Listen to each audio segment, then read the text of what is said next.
champ is here. The champ is here. The champ is here. The champ is here. The champ is here. The champ is here. The champ is here. The champ is here. The champ is here. The champ is here. The champ is here.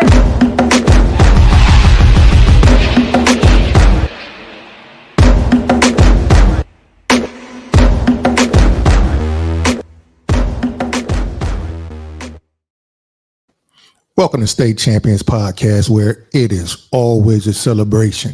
On State Champions Podcast, we discuss people, politics, community, and culture. And what would a podcast be? With two great friends, a current coach, a former coach, be without us discussing sports. I'm your co-captain, Raphael Peterson. To my left and to your right, you know him as G. G Smooth. Some call him Coach, some call him G Ward. Whoever you call him, just call him the co-captain. G, how you doing today, boy? I'm good, man. Good. Thursday evening, little special edition. We got some things to talk about. Oh, for sure. Now, people, we're not going to be here all night, fellas. We already know it's Thursday night football, so we got to be in and we got to be out. But there's so many different things that we must talk about this evening. It was like, we might as well come on and do a quick show and talk to the people. We maybe should turn this into like a news network, some type of deal. As much stuff is going on. But make sure you call a friend, tell a friend. Make sure you subscribe and like. What can they follow us, G, at? Man, Instagram, you understand it. You see what it is right there, SCP_.313. YouTube, hit the like button, subscribe to us. I'm tired of asking people to do that. People have been saying, man, I checked y'all out. Go to YouTube, subscribe, man, State Champions Podcast, and then go check on some other things that we've done, some of the other episodes. And then, of course, you can watch us on our little hookups on Facebook, man, on our pages live. But call us, 313-458-4445. Call us, holler at us. Let's be interactive tonight. Let's have some discussion. Oh, for sure. So, G, really quick, I want to say this because we're going to get a lot of people. Hopefully they'll call in. We got a couple of topics that we must talk about. Yeah. And we're talking about tonight. Sports is going to be in the business, in the basement. Yeah. Well, not just because of Coach's Corner and parlay picks of the week, but because of some allegations that's out here surfacing with none other than Big Shot Billups, Chauncey Billups, who's the current coach in Portland, a couple of NBA players, a former Terry Rozier, and Damon Jones.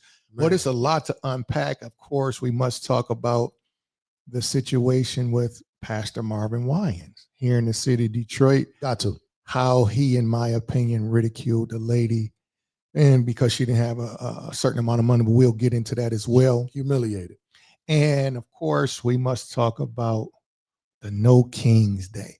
I want to make sure that a lot of you people are, because I think we should talk about this. We're not going to get to it right this second, but I want to know, what was No Kings Day about? And we'll put this on the screen. What was No Kings Day about? Yeah. And how did you get the message to go participate? If you did participate, if you know someone who participated, call them and tell them to call in and get in the chat box or something. I want to hear how this all happened. But I want to just make sure that we do that, because it's going to be one of these conversations that I think we need to have, because I'm going to shed some light on where we really should be. But that's going to be a whole nother topic for debate. Some people may be very upset with me, but it is what it is. And I'll be fine with that. But I want to say this, G, yesterday, we had to go to the homegoing services of none other than Congresswoman Carolyn Cheeks Kilpatrick. Yep. And when I tell you, big man, it was an outstanding homegoing service. I mean, so many dignitaries there spoke. Absolutely. Just people that came up, and it was emceed by Frankie Darcell. Yeah. Frankie Darcell, listen, the voice is incredible. She did an outstanding job. Then you had Gail Perry Mason. She spoke. Mm-hmm. Just rave reviews, outstanding. And of course, you had Brother Kwame Kilpatrick, who eulogized his mom. Oh man, listen, I know you're shaking your head, but G, he didn't cry, number one. Number two, he just had one of the greatest stories in the way he did it and articulated it, and how his mother was to us, you and I. She was probably the nicest person, but he said no, she wasn't that way. With him and Jan, and he just talked about the different things. It was just great to hear and to see all the people, and of course, the family. I got a chance to see Mr. Kilpatrick. I got a chance to see Ayanna. I hadn't seen her since she left. And of course, the boys, all the boys. I saw all the boys, and you can't forget about Naya. We saw her as well. And she is tall as ever. What do you mean? Got that jumper, she getting busy. So it was just great. And it was held over at Greater Emmanuel on 7 Mile and Schaefer. It was a packed house too. And anybody that attended the service, I'm sure they were very, very impressed. And it was probably 3.5 hours, but to me, it didn't seem like that. And I enjoyed every bit of it. And it was a great thing to see. It was just great. And then you don't realize, being in her company and over the years, but also, just not really knowing how big of a giant she was. In terms of the things that she did for Detroit, the state of Michigan, this region. Oh my God. They put numbers up. 2.25 billion is what somebody came up with that she gave to this area in Detroit, and the things that she did for the riverfront, of course. Brother Kwame talked about that on the show, but Mayor Duggan talked about the things, talked about how she had got money for the Q line. She was part of that. See, those are things that you forget about, and you say, wow, man. And I got to thinking, man, I ain't doing enough.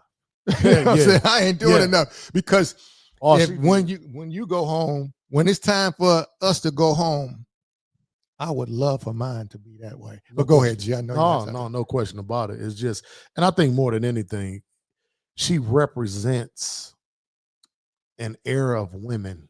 Yes, sir. So when we look at our ladies today, and we look at them and how they've achieved professionally, financially, educationally, and all of that. We can look at women like that, and those women have had an opportunity to look at her and say, you know what, I can do this. Her elegance, I think, I always say the one thing that just jumped out was her elegance. Her intellect. You almost felt it. You talked about on the last show when you were in her presence, you felt something.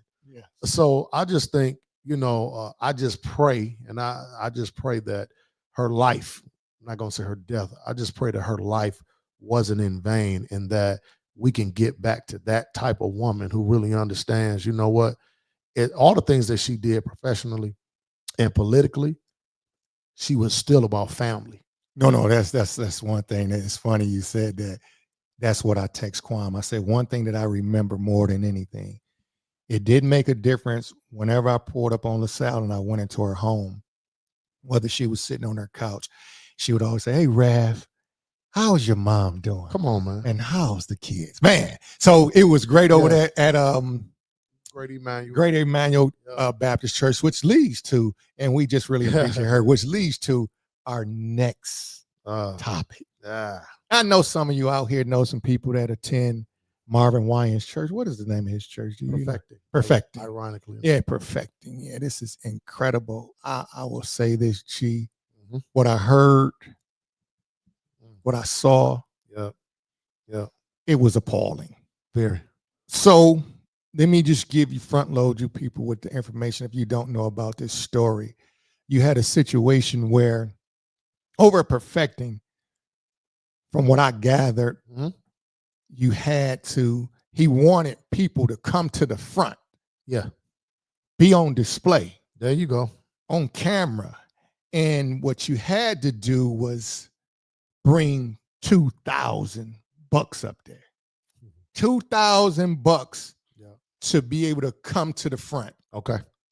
And so it was a mother, I believe could have been a mother and a grandmother with her son, grandson, whoever it was. It was a lady and a young fella that was standing there with her.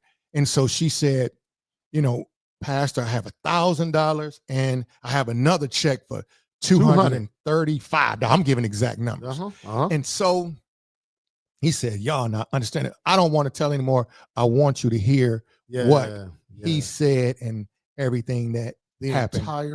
This entire interaction for sure.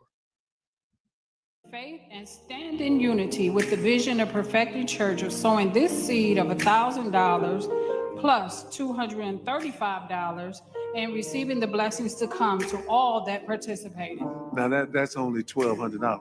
Yes. Y'all not listening to what I'm saying. If you have 1,000 plus 1,000. Okay. Well, I'm gonna work on the other 800. Well, that ain't what I asked you to do.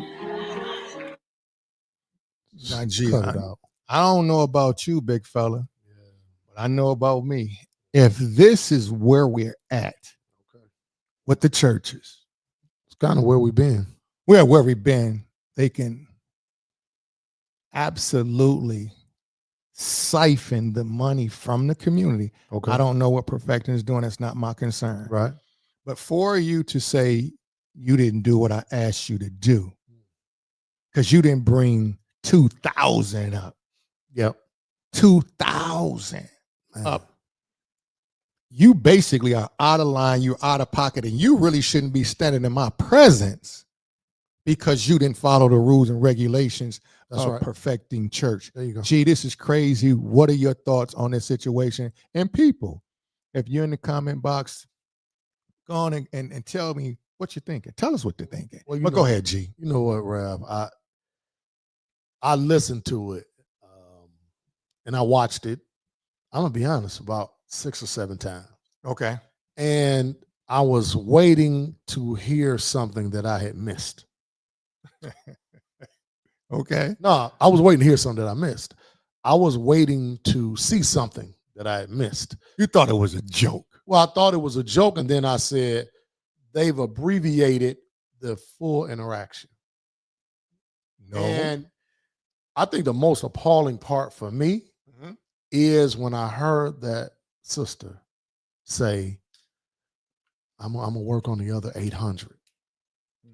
I think to have to display that much humility in front of a church, standing in front of a man, it was almost as if this sister was at the pearly gates.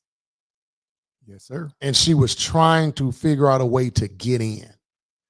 And for that young man to be sitting there, standing there, and to listen to that. Now, you can tell me whatever you want to tell me. I do know this for a fact. There are certain things that go on in our lives when we are children that we never forget. Absolutely. And I can tell you this, for that young man, he'll never, ever forget that. And I think shame on Pastor Winans. And again, people say, well, we could have misunderstood. You didn't interpret it properly or any of that. I'm just thinking the lady had to stand there and endure this, and her young son, and to put people in line, number one, was crazy. To put people in line and then to talk about specifically what they gave. So let's say she gave the 2,000. So what are you suggesting to these other people who didn't get in line? This is not a suggestion, what he said, because I watched pretty much the entire thing. He said, for the people that don't have the 2,000, you can slide yourself to the side or out the door. We won't say nothing, but don't come up here if you don't have the 2,000. This is what the man said, and I just disagree with it. And for me personally, gee, when I hear somebody do something like that, and they're supposed to be, oh man, this person that is preaching the gospel and doing the things in the right way, and for him to say, you didn't hear what I said. Yeah. And to your point, when the lady said, well, I'm gonna work on the 800. Now, obviously she has to work on the 800. She didn't have it. That's just my take. Yeah, she ain't got it. And how come you had to ridicule this lady? And why should anybody return to his church and give him grace in this moment? Because I'm sure it's going to be some pushback. I'm sure it's all over the internet. Yeah. And a lot of people are going to defend him. As a matter of fact, when I looked at the video, when he said what he said to the lady, you didn't understand what I'm saying. I'm not working on it. Well, it ain't 2000. Yeah. The people in the congregation, they laughed. I heard him chuckle. They chuckled. I heard him chuckle. Because she didn't have the money. Now tell me where this is right. And maybe, G, you and I, maybe we're wrong. And maybe we shouldn't be talking about this in this fashion. Is this where we're at in society? Yeah. Where the pastor is begging for 2,000? Because I remember going to church back in the day. Yeah. You go in your pocket, your man, they pass a little tray around. And your I mama remember. give you a Give dollar. you a dollar or something? Give you a dollar. And you were put it in. happy you put the dollar in? Yeah. 2,000 G. In our community. In our community. But see, G, I'm checking out some of your posts on Facebook, and they be preach, G. I think we should get a church because this is what we can do. No, I bet you we can't. No, we could. No, G, if we're going to do exactly what Pastor Winans did, we're going to get the church here. I'm going to be just the deacon. Okay. I want to be in charge of the money. I know why you're going to be I the want to be the deacon. So what I'll let you do, you'll be the pastor, and then we'll start off low. And then, as football season get closer, okay, we'll build it up, and we'll do exactly what he said. Just say that, we want $1,000. Ralph, this is crazy. G, but go ahead. You know what? It really shows the greed for me. And as a man, you're supposed to be working for the people. For sure. For you to be saying that, what does it suggest and what are you doing? We are taking from people who are truly in need. For her to say, look, I'm going to work on 800 means that sincere out to late say happy belated boy. She didn't have it. Yeah, for sure.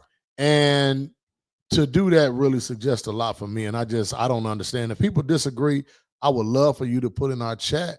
I need you to talk about it. But the harsh reality of it is not only was it just terrible and the way it looked, the way it sounded, but it was totally disrespectful and humiliating. And I don't know how that lady could go back. The only thing I can tell you, if that were a woman that belonged to me, I don't know what I could say. I don't know what I could do if LaToya came home and said, you know what, before you see this on the news, this is what occurred. I would have to go see my man. And I'm not saying I'm going to punish anybody physically. I'm not suggesting that. But there would have to be a conversation, especially if my boy or my grandson had to stand there and endure that. So for me, man, shame on you, man. And again, one of the greatest gospel albums I've ever had. And I've had the privilege to talk to him about it and tell him I appreciated the album and I listened to it a lot, alone but not alone. And I will say this to you right now. You're alone on this one, brother. That was bad. That was dirty. That was dirty, dirty pool. Man, shame on you. This G, to me, it's just a mockery of how our community gets done on a consistent basis. Yeah. And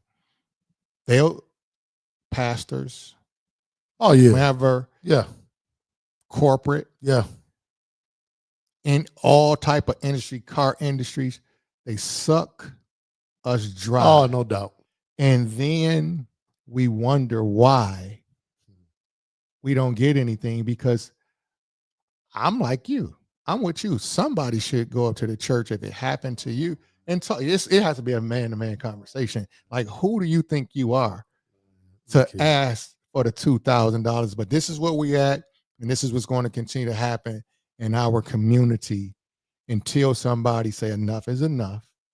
And there has to be change. But Rav, I sat in the church a few times, and obviously you already know I grew up in the Baptist church and spent a lot of time there. Shout out to those true ministers, because you have some. It's just unfortunate because the reputation is what it is, and we can't run from it. And then to get confirmation with that type of statement. Mm-hmm. And it really does the wonderful preachers and the wonderful educators in our community, it really does them bad, because those guys are grouped in with that type of statement. Mm-hmm. So the minute someone makes that type of statement, somebody is going to say, see, this is what I'm talking about with these preachers, man. And it's bad it's bad business. And, you know, you can't erase what we heard. We can't erase what we saw. I just pray that something can be done. And, you know, Pastor Winans really does good after that terrible thing that he did, because you can't take it away, but you got to do something better for your parishioners. I guess that leads to, because piggybacking on what I said, this leads to how we have been, the word is siphoned.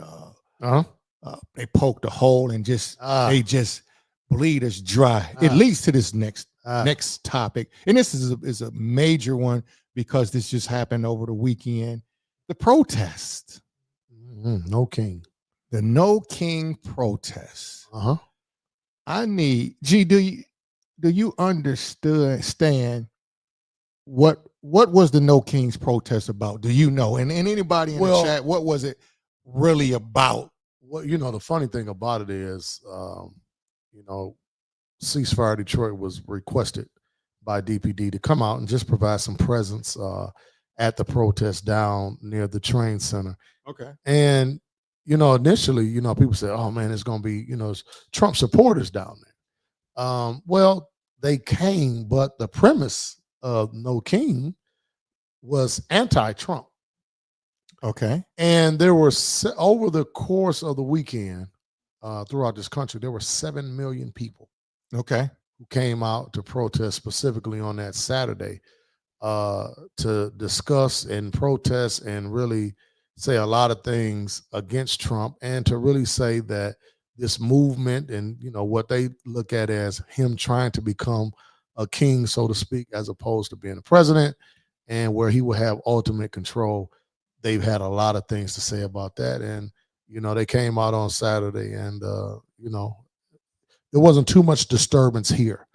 Okay. You know, I know in some other cities there were some things that went on, but it looks as if it was more peaceful this year than it was on last year. Okay. So I don't know. I'm just trying to figure this out. How did the people find out about this? This whole entire rally, the No Kings rally? How did they do that? Are you aware of that? How did that work? And it's funny you said that, because when one of the higher ups in DPD asked me to have the outreach staff come out, I remember saying, I said, well, I haven't heard anything about this. Right. I'm talking about absolutely nothing. Okay. So I was wondering, I did say, well, how did they get the information out? You know, typically people go on social media, et cetera, et cetera. How did they get the information out? And who are the people that were in control and in charge of this? And how did they select the people to come out, and who they would target to get to come out? So I hadn't heard anything, and I don't know how, you know, they got the information out, who they got it to specifically. Oh, okay. So, all right. So we're gonna move on. So Carmen Evans said No Kings protest was a social movement centered around opposition to monarchy and aristocratic rule. Yep. Now, and so I just asked the question because I'm not so sure that people really understand what this was really about, and it's probably farther from the truth than what people think. Because number one, and this is just how I look at things. If you're going to call somebody a king, first of all, you give them too much credit there. That's the first thing. Yeah. That's the first thing. And I get the ideology, no kings, but who came up with that slogan? And number two, you create legs with that. I don't think the man believes he's a king, but more importantly, I think this is one of the things that I was looking at. If the movement was about these aristocrats and these billionaires taking over. Yeah. This is what a lot of people are saying. Yeah. If it was a movement truly against billionaires, the question to anybody, then why was it funded by billionaires? I'm only asking the questions because I've done my homework. Yeah. Indeed. It was funded by billionaires. Uh-huh. So when I start looking at the picture and start doing my homework, this is the coldest game. What I'm about to tell the people that's listening, if you don't believe anything I'm saying, go do your homework. For yourself. Go do your homework, but you don't have to go do your homework. I'm not going to make this up. A lot of people, I'm sure, Brother Sincere, who tapped in, a lot of people know who George Soros is. See, George Soros is a guy, and I got to make sure I get all my intel right because I have it all right here. And they're not really trying to dismantle power. They're rearranging it. Yeah. Before our eyes. And so George It's already Soros, occurring. no, exactly. Yep. George Soros and he has a couple of different funds. One is called Open Action Fund. They gave $3 million to Indivisible. Indivisible is a organization, one of the main organizations that put on the No Kings protests. Hold on, one of George Soros' larger funds, networks, Open Society Foundation, gave another $7.6 million to the same organization. You hear what I say? How much they give them? How much they give who? Open Society. 7.6, about $11 million. See, but what you don't realize, people, it's all a game. George Soros is not alone. He's not the only perpetrator in this movement. So this was very strategically organized. This is strategic. When I get finished, you're going to say, wow, now you understand. You have another couple billionaires, the Arabella Network, Bill and Melinda Gates Foundation, the Ford Foundation, and the Rockefeller Foundation. They all funded this rally. And they funded, and it was all funded by billionaires. And that particular group funded another group called Riots, Inc. People, go do your homework. Riots, Inc. It is pretty much the permanent protest industrial complex. I'm telling y'all, what y'all are seeing is really all smoke and mirrors. Smoke and mirrors. So let me ask you this. Okay, Ralph, go ahead, G. because the people need to know this. Yes, sir. This is why they don't watch us, though, y'all. Yeah, they should be watching. We ain't gossiping enough. Now, let me ask you this. So here's the $1 million question. Well, what was the purpose for the protest? Oh, I'm glad you asked, G. Yeah, so you leading right to it. So what the Riots Inc. is, they took on this whole mission, but the tactic that they're using is called a color revolution. It is it's an operation done by CIA. Listen, when you go do your homework, people, you're going to say, wow. So, and what does the color revolution do? One thing it does, it floods the streets, controls the media and the narrative that comes out of the TV, destabilize the current system, and overthrows the system, and then it inserts the system that it wants. So, what do you mean? This is what they're doing. So they put the people up to it. So you have it. Just imagine like the puppeteers, the billionaires. But see, like Carmen just said, now all the billionaires, they ain't with what's going on. So some of them, these are selected few. Don't you or Carmen believe that? Now, listen to me. Don't you and Carmen believe that? This is a network of, listen, these people run in the same circles. Don't believe it. They run. So here's how it's going to happen. But they don't all want the same things. Yes, they do. I'm going to tell you, they want the exact same thing. They want to maintain their billionaire status, and they want to make sure that the haves have it and the have-nots don't. Yeah. Listen, don't you believe that all of them are not the same? They're pretty much the same, big fella. I promise you this. So once you start to say, so here's what they're doing. So once it's a long game, G. This is not a short game. This is not a short game what they're doing. So they're going to continue to convince the people that who are free, that freedoms, it shouldn't be really like this. And so here's what I'm saying when I say that. So obviously the people voted Donald Trump in. Voted him in. He's in office. Yep. But you're going to protest some of the things that he's doing. Mm-hmm. And of course, the narrative that comes out is he's controlling everything. He's going against the Constitution. As an example, everybody say he should not be able to use the military to go into U.S. cities, the National Guard. And everybody say that's unconstitutional and that's not in the Constitution. Then you don't know your Constitution.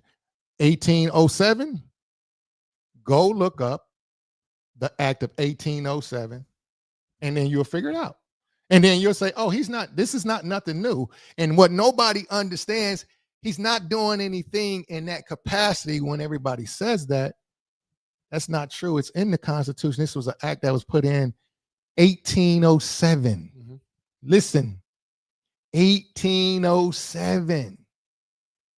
So it's not, don't say what, it can't happen, but let me just finish really quick. So what you'll have is the people start begging for a change, which they're doing right now. Mm-hmm. And so then the real puppeteers come out, the real billionaires, and the real people behind the curtain.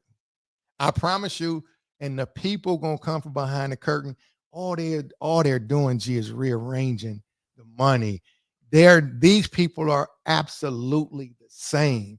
And when you think that one is different from the other, they got you.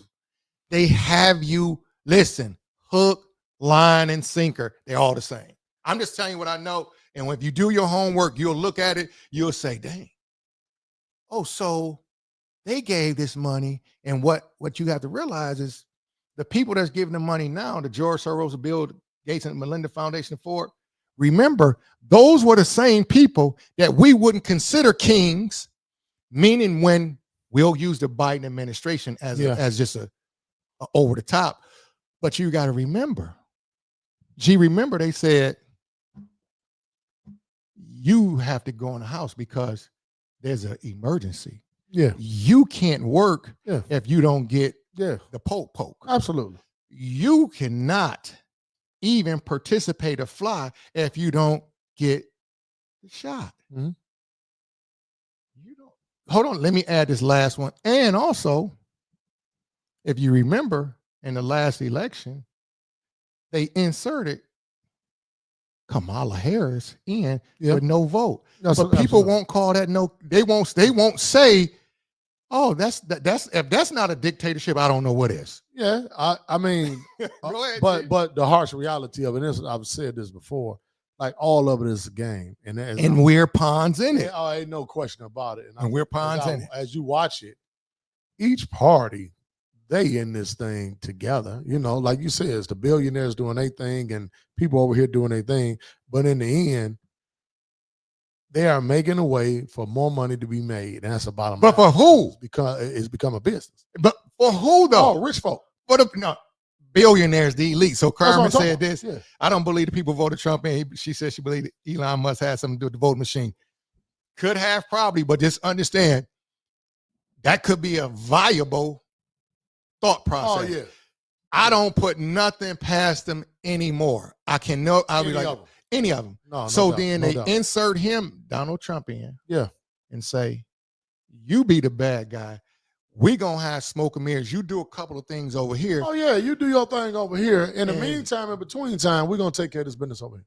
And this is exactly why the Soros and the foundations funded the No Kings protest. I was trying to figure it out. I was like, wow. And once you get there, you ask people, what are you protesting? They really don't know. Yeah. They really don't know. No. They really don't know. Yeah. And so Sincere. Man, what's the number? Hey, man, 313-4. What is it? 314-558-4445. 313. What you got, Sincere? He was like, man, you want some Sincere? You want some action? Call the line. Let me see if I can get you in here. Call the line, brother. Man, he just want to have some talk about, because his birthday, his mind rolling good. He in his mid-50s now, man. So, his mind really going. Yolanda Hill says something. Scroll back. Let's see. What's she say? Yolanda Hill. Okay. Oh.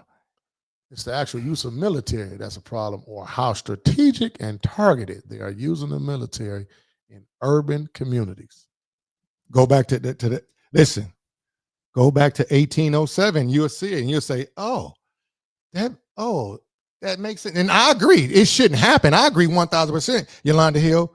But the fact of the matter is, when you hear what comes out of the TV, the narrative, he shouldn't do this because this is not constitutional, is an absolute lie. Yolanda, and it's, hey, coach. That's what she said. Yeah, hey, coach. I'm going to tell you something. When you say the use of it in urban communities, you are absolutely right. And I think the one thing that we have to do, just talking about that, is we have to do a better job to making sure that we don't give them the ammunition to bring, the military, so to speak, into our communities, because, again, we already know when they come, it's going to be a bad do. Now, let's understand that. Mm-hmm. It's going to be a bad do when they come. So with that being said, the least we can do is not give them the ammo. That's what I'm talking about. E-Dub, what up, E? So let me just say this real quick, G. And she's right, and you're right about that. But at this point, it's too late.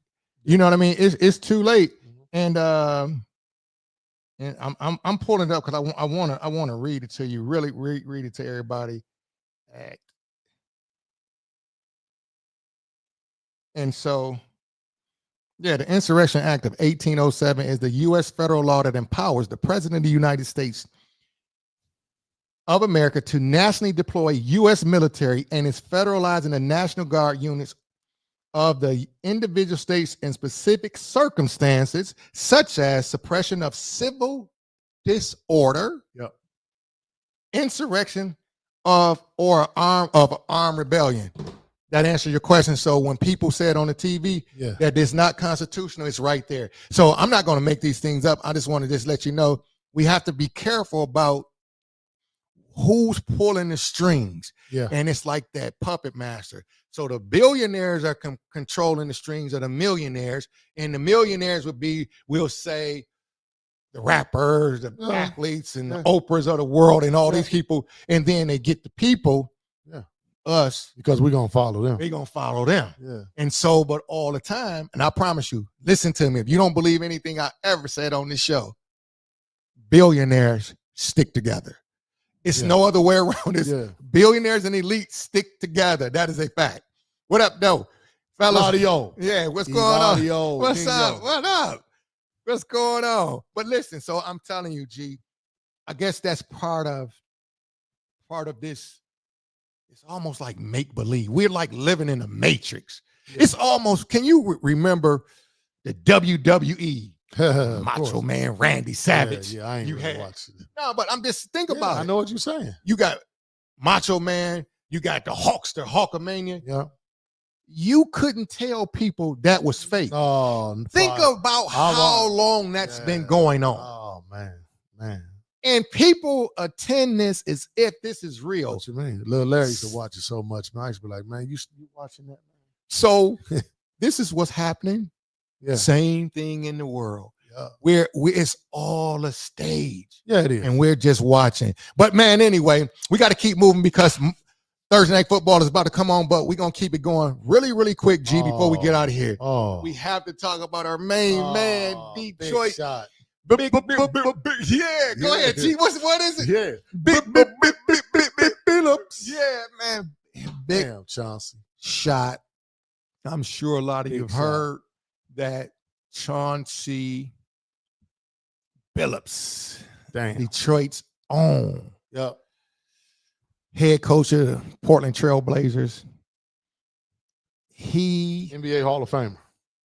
and a couple of other guys. Damon Jones was a coach, and then Terry Rozier, which is a current player, have been. They were arrested this morning. In a nationwide net, if you will. 30 other individuals throughout the country were arrested, along with Chauncey, Damon Jones, and Terry Rozier for who knows what the actual indictment is going to read. Absolutely. But the alleged charges are about an illegal poker game, some illegal betting. Yep. Terry Rozier, some things about him betting on his player props. So they specified a couple of games, which was when I think he was with Charlotte at the time. Yeah. And he bet somebody is saying he bet to under. And then he went out of the game with like 9 minutes to go and said he was injured, never went back in the game. And so it's this big probe. And so I talked to a number of people today about this situation. And of course, we have to say, just because they arrested you, don't mean that you're going to be convicted in a court of law. No. You can't. Well, I know they didn't arrest you or not. Let's say this. Yeah. So where there's smoke, there's fire, is in my mind. But it's not always true. But I'm just hoping that Big Shot Billups is not really involved in it like that, and none of the players. But it looks like it's a bigger ring than what we think. And so, what do you know about the case, G? Have you heard some of the latest things about it? Well, I can tell you this, Ralph. For them to come to get an NBA head coach, and I understand he's a black man, don't get me wrong, but they've really done their research and they've done some investigation for a while. Yep. And people have lost in these poker games. Now, we're specifically talking about Coach Billups, Chauncey Billups, my guy, where the losses were over. They were north of $7.15 million. Uh-oh. I need y'all to listen to that. This is not, well, Chauncey, man, you know what, somebody lost 100 bands or something like that. This is $7.15 million in losses on these alleged schemed poker games. Okay. And for them to come get Chauncey Billups, an NBA head coach, NBA Hall of Famer, this means he played a significant role. Okay. In this. So we praying for he and his family, man. But this look at hey, Carmen talk about the government didn't get they cut. Hey, Carmen, as long as you understand, then. As long as you understand. But it's crazy, G. But it's one of those situations where, let me put this out there. So everybody forgot about Gilbert Arenas and his recent. Yeah. Now, I thought about this earlier. His recent arrest or whatever happened with that. And he was allegedly tied in with the mob and about poker games. Uh-huh. So all of a sudden, man, don't say he gave up no names, cuz. Hey, y'all remember? Come on, Nino Brown. What you mean? I ain't going down by myself. I ain't the only one.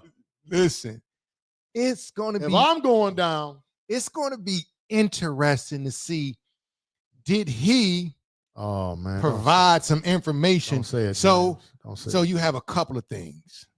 Do you think that, is it different if he told a rat takes the stand? This is the difference. Yeah. A rat takes the stand, an informant gives information, but a CI, confidential informant, is somebody that's like you came in here and then you telling them, I'm gonna get Raph to say something on the mic. And I'm telling you, he involved. Man, the confidential informant, which one you think is worse? What you mean? I'm going with the CI. But then I don't know. I don't know. CI or rat, because the rat takes the stand and it was G who did it. Yeah. So I don't know, but it's unfortunate. And I don't see how the information that they probably had because they investigated Rozier before. So this is probably, when I think about this, the more and more I'm talking this out, think about this. Mm-hmm. They investigated Rozier before. Yes, they did.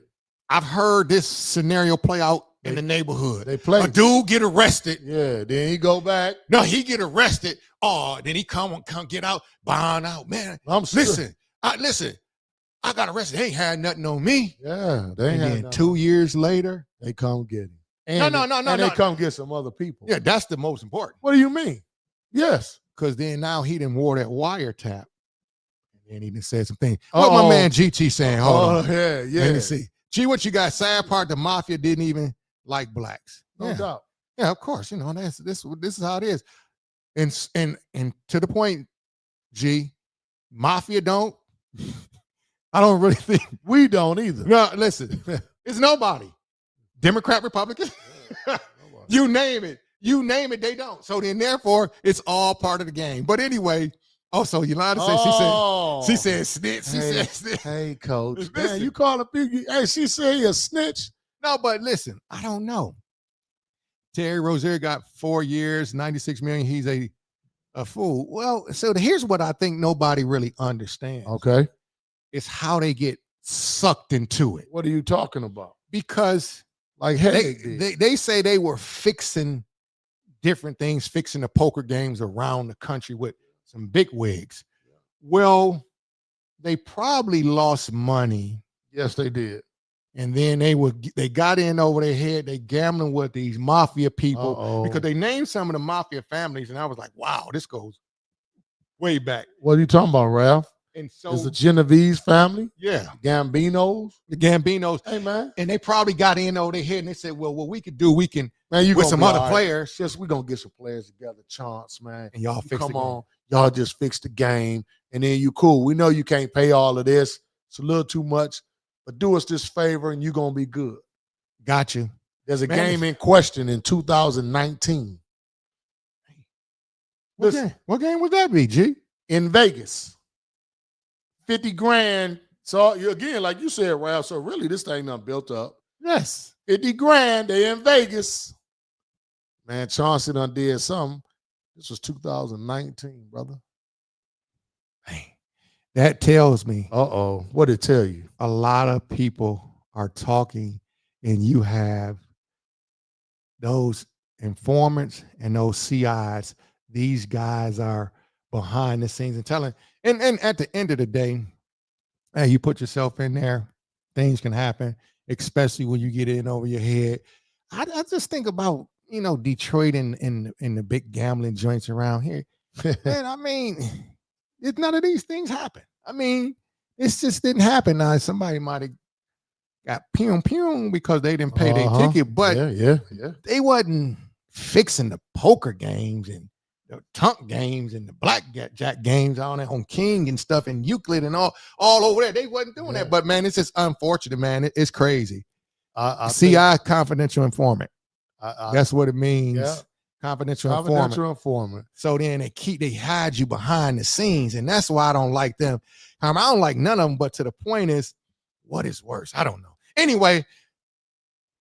It's allegations. We hope that it comes out. We pray. Listen, I know I'm not wasting my prayers on that. I can tell you right now, I'm not wasting my prayers on that.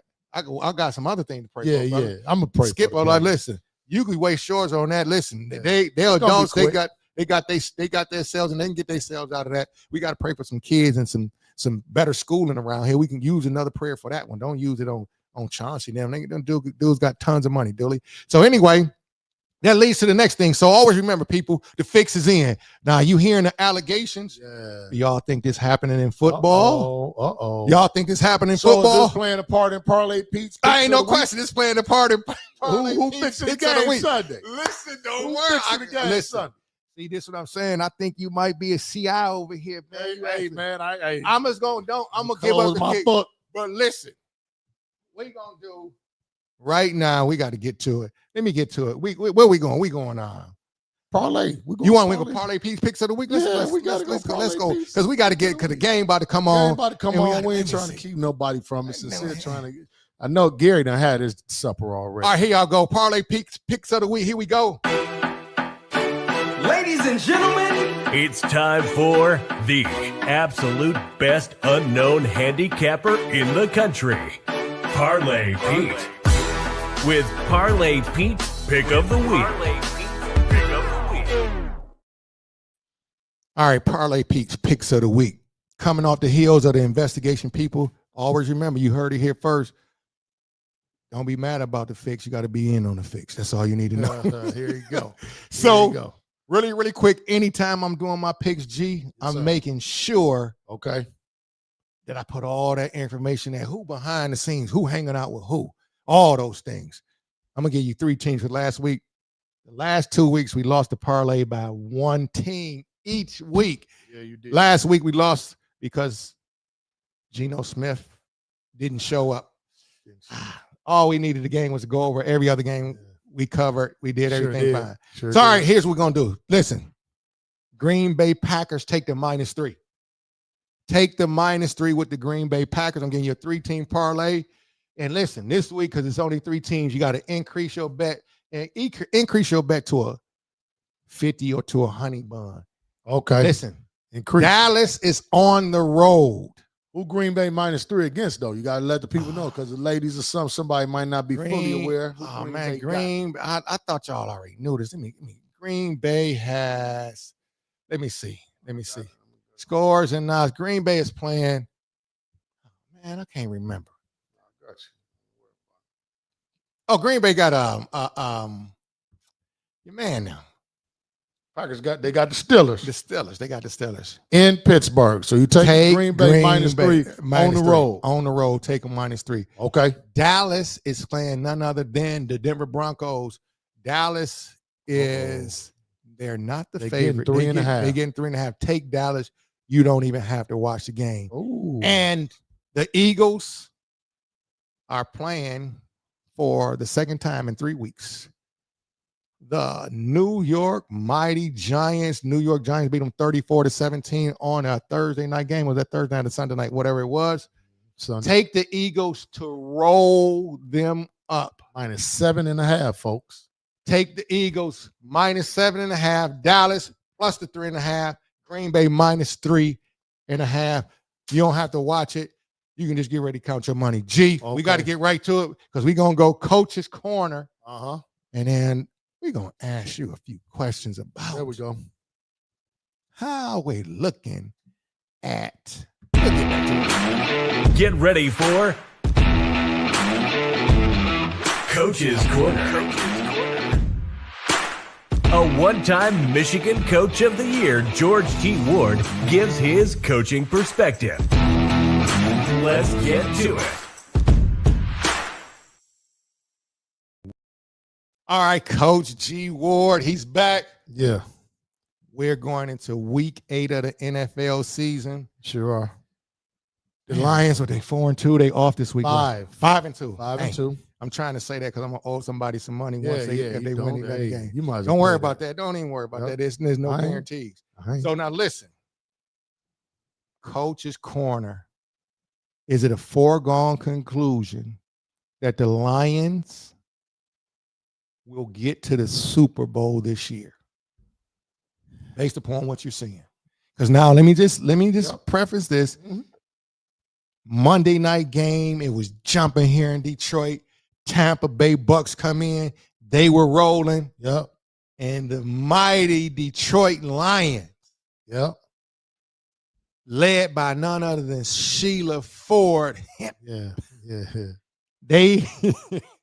She has turned the franchise around.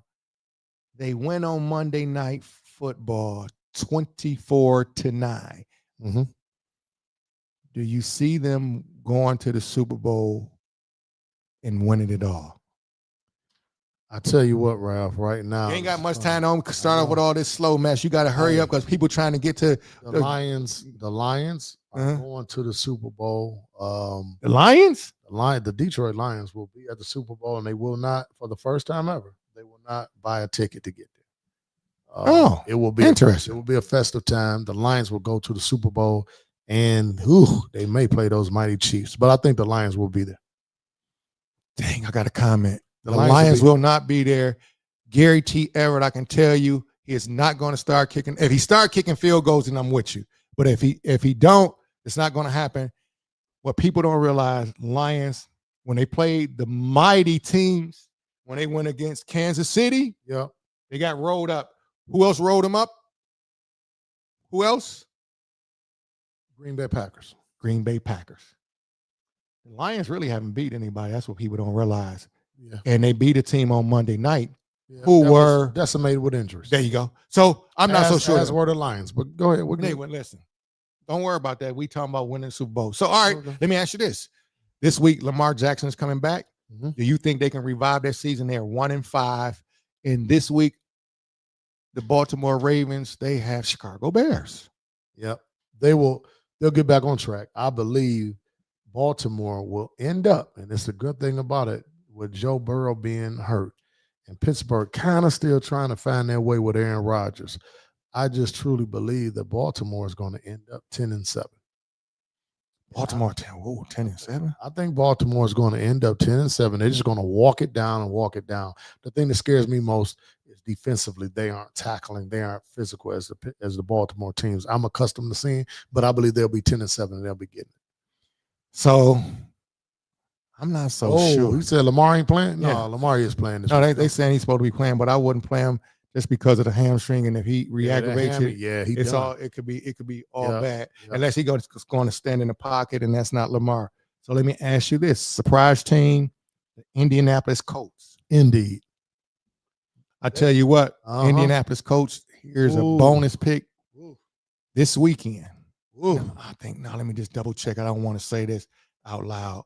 I want to make sure that I know exactly.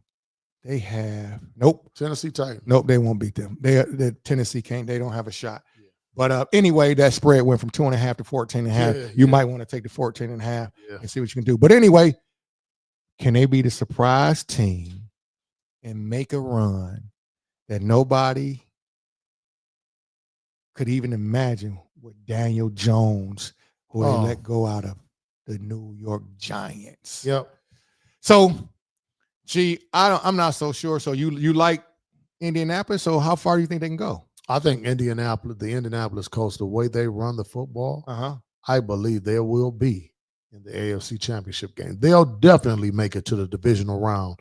I think them not being yet accustomed to that environment, to that playing that time of the year, I think they're a year off from really, really being good in the playoffs. But I'll tell you what, the way they run the football, the way they game plan, they are really built for playoff football. I will tell you that. Oh, ain't no question about it. The way they run that football and the way they tackle, Chief, it's going to be something beautiful to see. So, we'll see what's happening. Okay. All right. So, listen, everybody, Lions will be there in the Super Bowl. That's what Brother Will said. You know that. And Yolanda said they're going, but will not win it. I can tell you what, I don't know if they're going. I like the Lions. I'll say this again. I know I was not a Lions fan until recent, but I'm not so sure that they're good enough just yet. Okay. I still see some, I think the word would be fragility. Fragility. The root word is fragile. Yeah. And your man, Jared Goff, he looks a little, and I saw some pressure that they put on him, and he didn't look so good the other day. Anyway, listen, Thursday Night Football, fellas, we know it. We thank y'all for tuning in. State Champions Podcast, we going to be back. I think we got to start a news network so we can come in with, every week with all the good stuff. We appreciate y'all for tuning in. Peace. We'll see y'all next time. The champ is here. The champ is here. The champ is here.